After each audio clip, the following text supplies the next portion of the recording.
చాలా రోజులు అవుతుంది మనం వీడియో చేసి కొంచెం బిజీగా ఉండటం వల్ల చేయలేకపోతున్నాను. చాలా థ్యాంక్స్ అండి మీ సబ్స్క్రైబర్స్ అందరికీ కూడా. నాకు మైక్ పెట్టుకోమని కూడా సలహా ఇచ్చారు, కానీ నాకు ట్రై చేస్తాను నెక్స్ట్ టైం నుంచి. ఇవాళకి ఇలా చేసేసి కొంచెం సౌండ్ గట్టిగా మాట్లాడటానికి ట్రై చేస్తాను. ఓకే.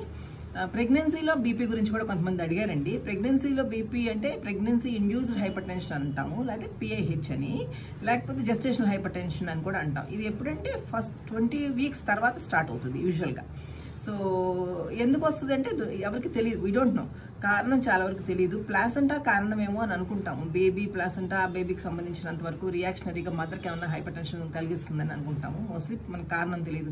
కానీ రిస్క్ ఫ్యాక్టర్స్ ఏంటంటే ప్రీవియస్గా కనుక ప్రెగ్నెన్సీలో బీపీ ఉంటే ఈ ప్రెగ్నెన్సీలో రావచ్చు, ఆల్రెడీ హైపర్ టెన్షన్ అయితే రావచ్చు, డయాబెటీస్ ఉన్నా రావచ్చు, కిడ్నీ డిసీజెస్ ఇలాంటి ఆటో ఇమ్యూన్ డిసీజెస్ ఇలా ఉన్నా, లేకపోతే ట్విన్ ప్రెగ్నెన్సీస్లో కూడా కామన్ అండి.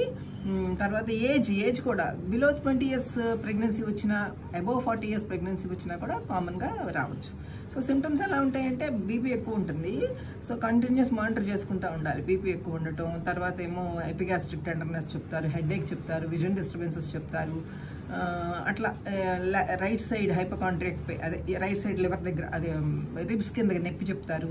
సో ఇలా ఏదైనా చెప్పొచ్చు. తర్వాత ఒక్కొక్కసారి యూరిన్ అవుట్పుట్ కూడా తగ్గుతూ ఉంటుంది. సో ఏం చేయాలి, ఎలా డయాగ్నోస్ చేస్తామంటే మనం స్కాన్స్ తీస్తూ ఉంటాము, ఎన్ఎస్టీ చేస్తూ ఉంటాము. NST non stress test. తర్వాత బీపీ కంటిన్యూస్ మానిటరింగ్ చేసుకోవాలి.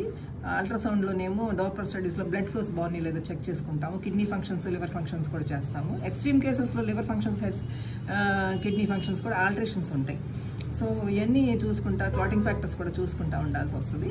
తర్వాత ఎలా మేనేజ్ చేయాలంటే యాంటీ హైపర్టెన్సివ్స్ ఇస్తామండి వీళ్ళల్లో. దానికంటే ముఖ్యంగా పేషెంట్కి కిక్ చార్ట్ ఇవన్నీ మెయింటైన్ చేసుకోమని, హెడేక్ ఏమైనా ఉంటే వెంటనే రమ్మని ఇవన్నీ చెప్పాల్సి వస్తుంది. కంటిన్యూస్గా పేషెంట్ని అడ్మిట్ చేయాల్సి వస్తే కూడా అడ్మిట్ చేస్తాము. ఏదేమైనా బేబీని, మదర్ని ఇద్దరిని సేఫ్గా తీసుకెళ్ళడానికి మ్యాక్సిమం బయటకు వచ్చి సర్వైవ్ అయ్యేటట్టుగా చూడాలన్నమాట. సో అవసరం వస్తే స్టెరాయిడ్స్ ఇచ్చి కొంచెం ఎర్లీగా కూడా డెలివరీ చేస్తాం. ఎందుకంటే మదర్ ఈజ్ మోర్ డేంజర్ ఇక్కడ. బేబీ కూడా డేంజరే. ఒక్కోసారి లోపలే బేబీ ఇదవ్వటం ఇవన్నీ చూస్తూ ఉంటాం అనమాట. సో మదర్కి ఎక్కువ కాంప్లికేషన్స్ వస్తాయి హైపర్ టెన్షన్స్లో. అందుకని ఎర్లీగా, టైమ్లీగా డెలివర్ చేయడం అనేది మోస్ట్ ఇంపార్టెంట్. ఆ టైమ్లీ అనేది ఎప్పుడు అనేది మనం చూసుకోవాలి. అంటే 7th మంత్ కంప్లీట్ అయ్యే వరకు అయితే బేబీ కూడా సర్వైవ్ అవుతుంది కాబట్టి మ్యాక్సిమం అక్కడ దాకా తీసుకెళ్ళడానికి ట్రై చేయాలి. ఈ రోజుల్లో చాలా తగ్గిపోయినాయండి ఈ బీపీ హైపర్ టెన్షన్స్. ఎందుకంటే స్కాన్స్లోనే రెసిస్టెన్స్ ఎక్కువగా ఉందని ఇచ్చినప్పుడే మేము మొదటి నుంచే స్టార్ట్ చేసేస్తున్నాం మెడిసిన్స్. సో అందుకని చాలా వరకు తగ్గిపోయినాయి. ఇదివరకు చూసినంత హైపర్ టెన్షన్స్ ఇప్పుడు చూడాలి. సో కొన్నిసార్లు ఏమో ఇప్పుడు ఈ బీపీ 9th మంత్ దాకా ఎలాగో తీసుకొచ్చాం అనుకోండి, అప్పుడు కూడా మనం చాలా అనుకుని, అంటే ఎలాగో అప్పుడు దాకా మెయింటైన్ అయితే మనకి మ్యాక్సిమం హ్యాపీ. ఎందుకంటే కొన్ని కాంప్లికేషన్స్ అప్పుడేం రావచ్చు, అబ్రప్షన్ రావచ్చు. అంటే మాయ సపరేట్ అయిపోయి బ్లడ్ క్లాట్స్ లాగా ఏర్పడుతుంది. బేబీకి డేంజర్, అక్కడ మదర్కి కూడా డేంజర్ అనమాట.